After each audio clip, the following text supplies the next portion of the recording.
Yep, you read my clickbait thumbnail right. Stop sharpening your blades. Plot twist, start honing them. What's the difference, you ask? I'll get into it.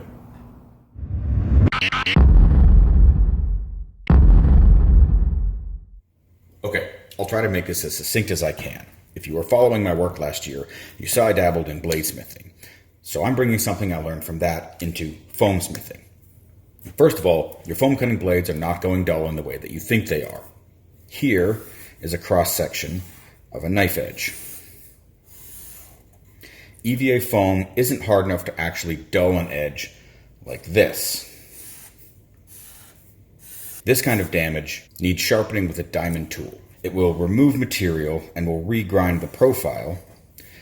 Now, by the time your edge looks like this, you've gotten plenty of use out of it and should just replace it anyways. What foam can do is it can deform an edge like this.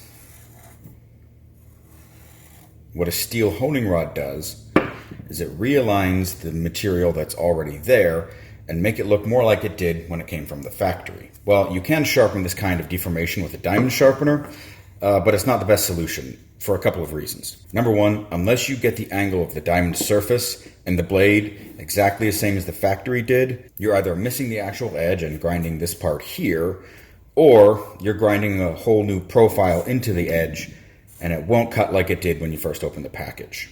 Number two, sharpening removes material. There's no way around this, so the more you sharpen, the more steel you take off, and the faster the blade will need replacing.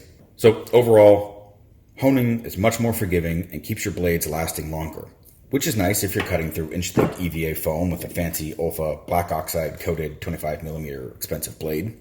And you can even use honing on your little X-Actos here, just like you would your bigger blades. And you can hone your blades between every cut if you want to. Since you're not taking material off of the blade, you're not wearing it out as quick. And lastly, guys, please ditch the WD-40. It's not a lubricant, it's a rust-preventing formula. Sure, it works as a lubricant in a pinch, and if you're short on room in a toolbox, fine. But get yourself some honing oil or lapping fluid. Either of the two should serve you well because it's what it's made for.